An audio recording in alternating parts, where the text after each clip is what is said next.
على النهار تذكرة لأولي القلوب والأبصار تبصرة لذوي الألباب والاعتبار والحمد لله الذي نحمده نستعينه نستغفره ونعوذ بالله من شرور أنفسنا ومن سيئات أعمالنا من يهده الله فلا مضل له ومن يضلله فلا هادي له نشهد أن لا إله إلا الله نشهد أن محمدا عبده ورسوله لا نبي بعده أما بعد كما قال الله تعالى عز وجل في كتابه الكريم نعوذ بالله من الشيطان الرجيم بسم الله الرحمن الرحيم يا أيتها النفس المطمئنة ارجعي إلى ربك راضية مرضية فادخلي في عبادي وادخلي جنتي الآية وكما قال نبينا محمد بن عبد الله من سلك طريقا يلتمس فيه علما سهل الله به طريقا إلى الجنة الحديث صدق الله العظيم. Ibu-ibu ahlul bait wabil khusus dan ibu-ibu semuanya yang saya sayangi karena Allah, sebelum kita mulai kajian kita berdoa kepada Allah semoga siapapun kita yang hadir, insya Allah Allah sehatkan badan kita, Allah kuatkan jasad kita, Allah tambah ruh keimanan kita, Allah luaskan rezeki kita, Allah angkat segala masalah kita, Allah jauhkan kita dari orang-orang zalim, Allah matikan kita dalam keadaan husnul khatimah, amin Allahumma amin. Ibu-ibu semua sehat? Alhamdulillah. Insyaallah Syawal terakhir tanggal 9 Mei. Maka ibu-ibu yang belum lagi berpuasa Syawal masih ada, kurang-kurang masih bisa ditambal sampai 2 hari lagi. Jadilah daripada tak goyang sama sekali. Karena kita membahas bab halal bihalal, maka kita akan membahas tentang bab bagaimana kita mengatur urusan kita dengan manusia yang lain. Saya sering bilang kepada jemaah, berurusan dengan manusia itu jauh lebih sulit dibanding berurusan dengan Allah. Kalau kita punya salah dengan Allah, taubat, selesai masalah. Ustazah, saya nggak sholat, taubat. Saya nggak puasa, qodho. Nggak bisa qodho ustazah, fidyah. Ustazah, saya nggak bayar zakat, rapel zakatnya. Ustazah, saya sholat susah, nggak ada air, boleh tayamum. Sengaja aku bertayamum mensucikan diriku dari hadas kecil lillahi ta'ala. Ustazah, saya sholat jauh, susah, pulang kampung jauh, boleh jamak. Zuhur asar digabung jadi satu, dikerjakan di waktu zuhur namanya jamak takdim, dikerjakan di waktu asar namanya jamak takhir. Ustazah susah ustazah, saya itu mau sholat ada anak kecil, gendong anaknya saat sholat kalau dia menangis, tegak dia di sejadah, arahkan sujud ke kanan, tegak dia di kanan, arahkan sujud ke kiri. Naik dia ke kepala kita, bawa tegak, bawa ruku, bawa sujud. Lari dia keluar rumah, angkut dia ke dalam kunci pintu, lanjutkan sholat. Asal jangan ibu ajak main bola pimpong aja lah dulu. Rukhsatun minallah di banatikum wali abnaikum 'inda shalah. Ada keringanan Allah untuk orang yang punya anak kecil ketika sholat. Jadi kalau dengan Allah banyak sekali ampunan. Kenapa? Karena Allah Maha Pengampun. Jauh jamak, nggak ada air tayamum, nggak sholat qodho, tak puasa fidyah, tak puasa qodho. Kalau dengan Allah gampang. Kalau kita salah, kita bertaubat kepada Allah. Tapi sering saya sampaikan kepada jemaah, berurusan dengan manusia tak semudah berurusan dengan Allah. Kalau kita salah dengan manusia, dengan Allah, taubat selesai masalah. Tapi kalau kita salah dengan manusia, tak cukup sekedar taubat sampai kita minta maaf kepadanya. Paham? Minta maaf kepada manusia itu butuh waktu. Kita harus mengumpulkan tenaga dan keberanian. Kemudian kita harus menurunkan ego kita. Lalu kemudian kita minta maaf kepadanya. Maka sering saya sampaikan kepada jamaah dimanapun berada, minta maaflah kepada orang kalau kita salah. Mumpung ini bulan Syawal, nanti sampai rumah ambil kertas, ambil pena, catat nama orang-orang yang pernah kita gosipkan itu, yang pernah kita buka aibnya itu, yang pernah kita bikin nangis dia. Catat nama-namanya.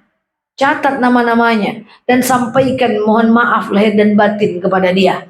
Dan saya sering bilang kepada jemaah, minta maaf kepada Allah tak sama dengan minta maaf sama manusia.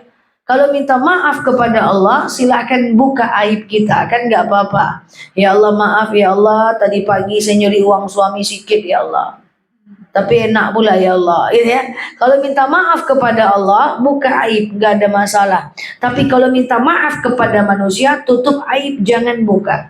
Bu, saya minta maaf ya. Kenapa? Pokoknya salah khilaf, saya minta maaf. Udah gitu aja.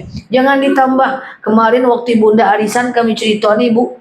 Siapa-siapa aja nyoto nyoba, jangan. Ya, jadi halal bihalal ini adalah momentum kita bersama untuk menyelesaikan urusan kita dengan manusia.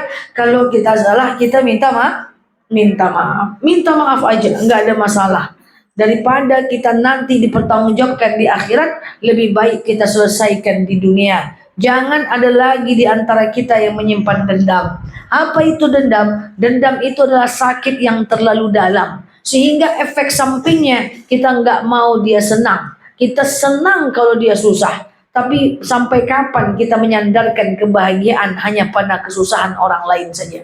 Maka di momentum ini coba halal bihalal kita mulai dari nol supaya kita bisa meminta maaf kepada orang yang salah. Oke? Yang kedua, kalau orang salah segera maafkan dia. Kakak saya sering nanya sama saya, Dek, kenapa kau maafkan orang cepat? Betul, saya bilang saya maafkan orang Kak bukan karena dia benar, dia tetap salah di mata Allah, tapi saya maafkan dia agar saya tenang dan saya bahagia, dan saya tak akan pernah tenang sebelum saya maafkan orang.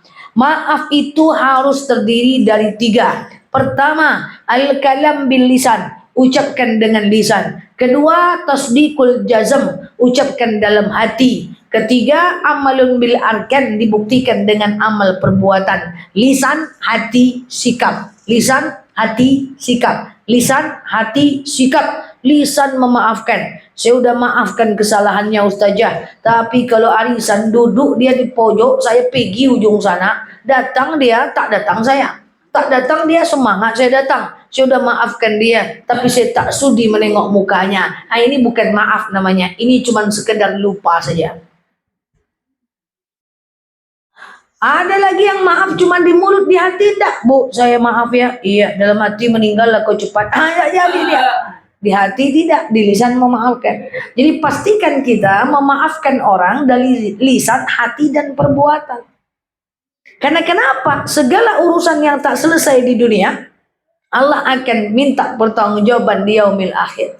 Maka ibu-ibu yang saya sayangi karena Allah, maafkan orang lain. Kenapa kita maafkan orang? Karena kita juga pernah salah dan kita pernah dimaafkan. Jadi nggak ada salahnya kita maafkan orang lain.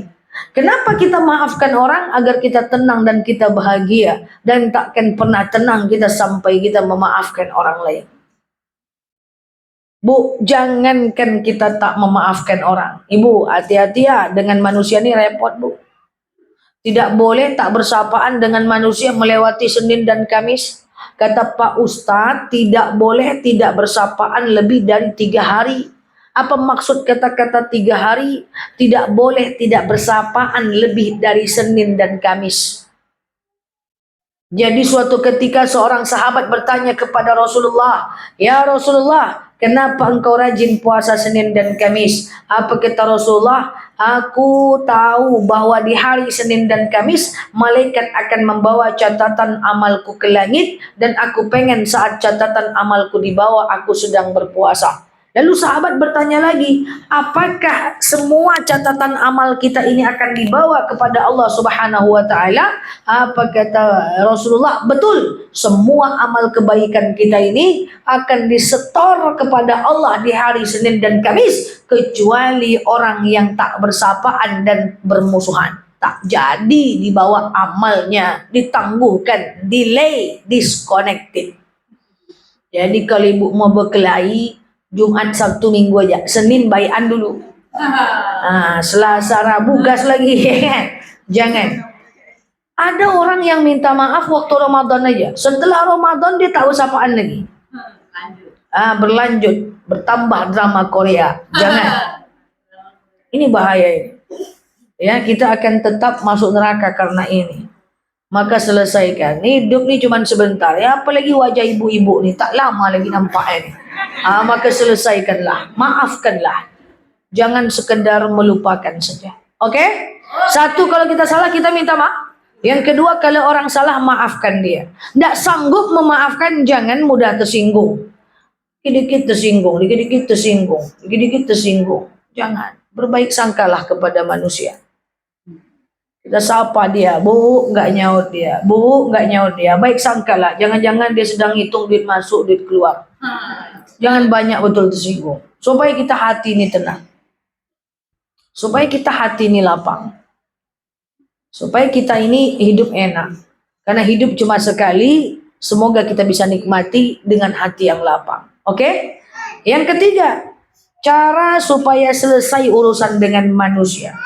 Saya pengen ibu-ibu semuanya di bulan Syawal ini saya berpesan. Lakukan kepada anaknya, kepada suaminya, kepada tetangganya. Banyak sabar menghadapi manusia yang dengan berbagai macam karakter. Sabar itu tidak ada batas. Batas sabar adalah batas iman. Makanya ada dalil isbiru sabiru warabitu. Bersabarlah kalian, bertahan dalam kesabaran. Sabar tuh harus bertahan. Misalnya nih, kita dizalimin orang, kita udah ngerti agama, kita tahan, kita nggak balas, sabar. Kita digosipkan lagi, tahan, balas, nggak kita balas, sabar. Digosipkan lagi, ditekan lagi, nggak kita balas. Lama-lama sakit juga hati kita. Kita kejar juga dia. Hei, aku udah sabar selama ini ya. Berkali-kali kau gosipkan aku, kau fitnah aku, tenang-tenang aja aku ya. Tengoklah kau ya, takkan ku maafkan lagi, ku tarik lehermu, ku gantung pohon tebe. Ketika kita ngomong kayak gitu, yang kemarin tuh bukan sabar, itu cuman mendam saja. Karena sabar itu harus bertahan dalam kesabaran. Bang, sholat bang, iya. Sholat lah bang, iya. Sholat lah bang, iya. Sabar. Karena kata Ustazah Nela, ingatkan orang tanpa menyakiti. Ingatkan suami tapi tak boleh menyakiti. Bang, solat bang. Dosa tu masing-masingnya solat sila surang. Kepala abang lah. Udah sabar aku selama ni ngajak abang berbuat baik. Tak juga mau. Masuk neraka, pergilah sendiri. Dah. Berarti nggak sabar. Itu cuma memendam saja. Sabar itu bertahan. Isbiru, sabiru, warabitu. Ada teman saya, dia dihina oleh mertuanya. Pagi dia telepon saya, Nel, saya mau labrak mertua saya. Emang apa untungnya kau labrak? Dengan labrak, untungnya apa? Kasih tahu saya satu manfaat melabrak itu. Diam dia. Apa manfaat? Apakah mertuamu jadi baik? Belum tentu. Apakah dia sadar kesalahannya? Belum tentu. Apakah hati kau tenang? Juga tidak mungkin. Akan semakin bergetar hati ketika melabrak. Tak lalu 2 hari 2 malam sebelum melabrak. Jam 10 pagi dia telepon, Nel, aku nggak tahan. Sabar, jangan melawan. Nggak boleh. Biar kita yang dizolimi, yang penting kita jangan membalas. Jam 12 siang, Nel, aku nggak tahan. Sabar, nggak apa-apa. Diam, tahan. Jangan pincit-pincit juga handphone tuh lagi. Jam 4 dia ngomong, Nel, aku pengen labrak, aku udah nggak tahan, udah setahun aku bersabar. Kamu pengen buktiin setahun bersabar atau lepas yang kemarin cuman mendam bukan sabar? Iya, aku tahan. Besok pagi saya nelpon dia. Gimana? Jadi labrak enggak? Lupa aku Nel, kata dia. Sebenarnya kalau kita tahan kita lupa kok. Bertahanlah dalam kesabaran. Mana ada hidup nih nggak dizolimi? Semua orang tuh pernah difitnah. Semua orang tuh pernah digosipkan. Ini wajah-wajah korban semua nampak ini. Tenang aja lah. Rasulullah aja pembawa risalah.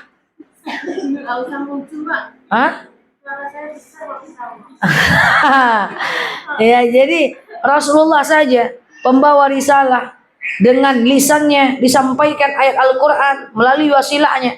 Banyak tak disukai orang. Masa kita mau semua orang suka sama kita? Tidak bisa. Hebat pula pada Rasulullah. Nggak perlu semua orang suka sama kita. Karena nggak semua orang penting bagi kita. Jadi sabarlah. Saya paling nggak setuju kalau ada ibu-ibu suka marahin anak, tapi anaknya belum balik berakal. Menangisnya dicubit, shot, tentu makin nangis barang tuh. Makin nangis kok ya, dicubitnya, shot, tentu makin nangis barang tuh. Anak tuh belum balik berakal lagi. Kita marahkan dia. Sedangkan orang yang sudah balik, tahu mana benar mana salah aja berdosa kalau kita menyakitinya. Apalagi anak yang belum balik.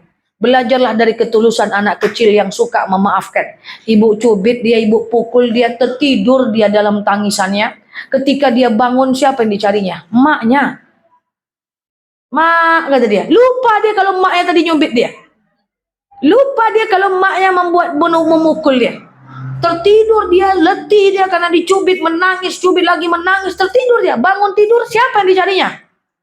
Nggak pernah dia bahas mak. Tadi mak cubit aku ya. Kayaknya muka mak ini muka neraka nih mak. Ada dia. Dia tetap nyari mamanya tanpa merasa bersalah. Tanpa merasa disakiti. Belajarlah dari anak kecil. Ini enggak. Baru tersinggung sekali, teringat bertahun-tahun. Padahal kebaikan orang tuh banyak lagi. Diingat-ingat terus kesalahannya. Ustazah, saya dengan suami saya tak pernah bahagia. 25 tahun saya menikah, saya tak pernah bahagia. Berat badannya 100 kilo, enggak bahagia katanya. Saya selalu bilang, buka handphone ibu, buka galeri lama ibu, buka Facebook ibu. Itu apa? Buka aja dulu, kata saya. Saya suruh dia buka foto-foto lama. Katanya tak pernah bahagia, Besti. Pas dibuka ternyata ada foto berpegangan tangan di ulu kasok. Kira-kira waktu ini bahagia enggak, Bu? Oh, bahagia Ustazah. Ada jalan-jalan ke Ngarai Siano. Kira-kira waktu ini bahagia? Bahagia Ustazah. Lah tadi kenapa ibu bilang tak bahagia? Karena ibu selalu fokus dengan salahnya, tak fokus dengan kebaikannya. Belajarlah dari anak kecil. Dipukul dia, tertidur dia dalam sedihnya tuh. Pas bangun yang dicarinya siapa? Mak ya. Maafkan. Bersabarlah dalam kebaikan. Jangan lagi nyakitin orang. Saya sering bilang kepada jemaah, saya minta maaf. Kita ini, Bu, lebih baik kita disakiti, Bu, daripada kita menyakiti orang. Lebih baik kita dizolimi, Bu, daripada kita zolimin orang. Dizolimi itu biasa. Ingat, para penzolim akan berhenti dengan sendirinya, karena dia nggak cuman ngurusin kita aja. Jadi kalau ibu dihujat, difitnah, dicaci maki, biasa aja lah, Bu. Lakukan aktivitas seperti biasa. Orang itu sibuk kok, nggak cuman kita yang difikirkannya. Fokus gimana caranya biar masuk surga. Nggak usah membalas, sabar, bertahan dalam kesabaran. Kita ini bukan siapa-siapa. Dizolimi dikit-dikit tuh biasa. Tandanya kita bergaul dan bermasyarakat. Jadi dengan manusia ini, sabarlah. Kalau ada orang salah, maafkanlah. Bukan untuk orang itu, tapi agar kita tenang dan kita bahagia. Tak akan pernah tenang kita sebelum kita maafkan orang. Paham? Tayo tanda paham aja. Satu, kalau kita salah kita minta maaf. Dua, kalau orang salah segera maafkan dia. Tiga, sabar ngadapin manusia. Walaupun dia kakak kita, adik kita, satu rahim, lahir dari satu perut yang sama, tapi ada abang kita ndak mengaji, nggak ngerti dia agama, ngalah aja lah. Bukan karena kita paling benar, tapi karena kita satu langkah lebih berilmu dibanding dia. Abang kita kadang kakak kita nggak ikut majelis taklim. Ya sudahlah, maafkan saja. Oke? Yang keempat, apa yang harus kita lakukan? Biar di momentum halal bihalal ini kita mendapatkan sesuatu yang baik. Ingat, innamal mu'minuna ikhwah fa aslihu baina akhwaikum. Kaum muslimin ini bersaudara. Dan damaikan dua orang yang sedang berkelahi. Fa aslihu baina akhwaikum. Kita ini hidup ada arisan, ada BKMT, wirid permata, wirid masjid, wirid pensiunan, ada urusan RT, RW. Saya mau sampaikan kepada kita, urus urusan kita aja. Jangan alam jagat raya ini kita urus juga. Kenapa, Bu? Iya, sejagat raya, sealam barza kita mau urus. Kalau kita anggota, serahkan ke pengurusan pada pengurusnya. Kalau kita bagian masyarakat, biar Pak RT yang mengurus semuanya. Kalau kita bagian dari negara, serahkan kepada pemerintah yang mengurusnya. Jangan semua hal kita ikuti, sehingga orang berantuk-antuk karena kita.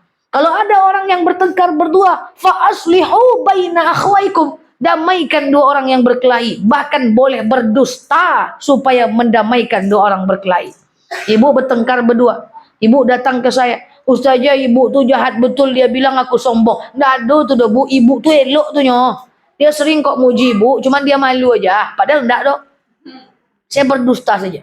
Nanti ibu cerita lagi ke saya, Ustazah, teman saya itu jahat betul. Enggak bu, dia mau minta maaf, cuman dia malu saja. Baik kok dia bu, sering kok dia muji ibu. Tak pernah loh dia tuh jelek-jelekan ibu, padahal enggak ada tuh dok. Mereka berdamai demi saya. Mereka berdamai karena saya berdusta demi mereka berdamai. Boleh. Jadi kalau ada orang berselisih paham, fa aslihu baina akhwaikum, damaikan dua orang yang berkelahi, jangan bikin saling berantem. Ustazah, kawan saya itu kayak gitu jahat. Iyo apanya mau itu ya tuh nyok. Berkelahi orang aja dia. Oh ibu tahan ibu kayak gitu ya bu ya. Kalau aku jadi ibu tak tahan aku tuh bu. Wah berkelahi orang. Ibu cerita lagi. Oh ibu sabar betul ya. Kalau aku jadi ibu ku kejar dia ke rumahnya tuh. Tapi jangan lagi bu. Bertambah-tambah. Nggak boleh. Besar dosanya.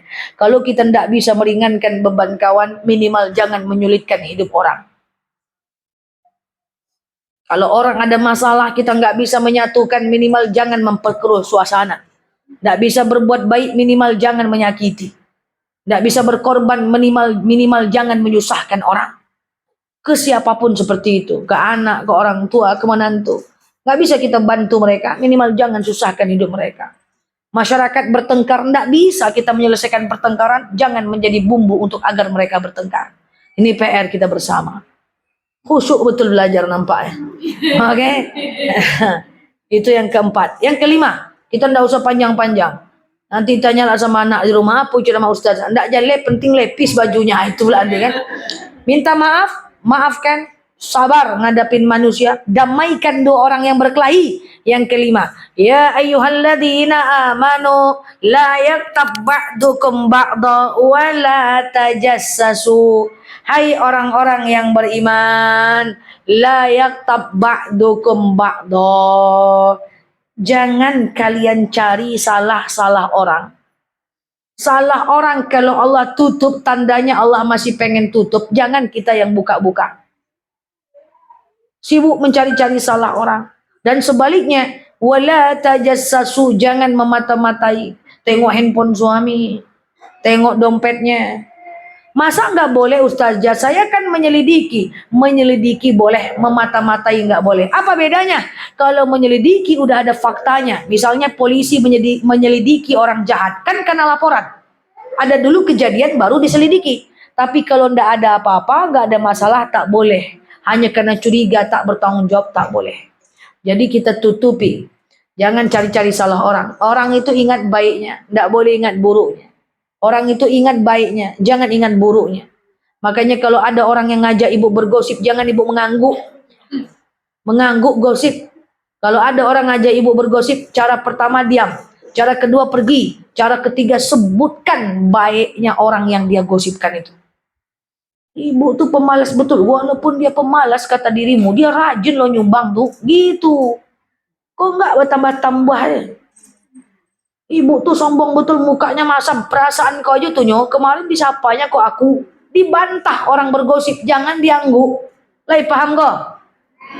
Kok istighfar ya juga mengangguk ya, astagfirullahaladzim ya pula ya. Astagfirullahaladzim ya pula. Kalau ada orang ngajak kita bergosip, bantah dia. Jangan kita mengangguk. Ibu tuh sejak ganti suami banyak betul gayanya. Masih mending dia ganti suami bu, sah.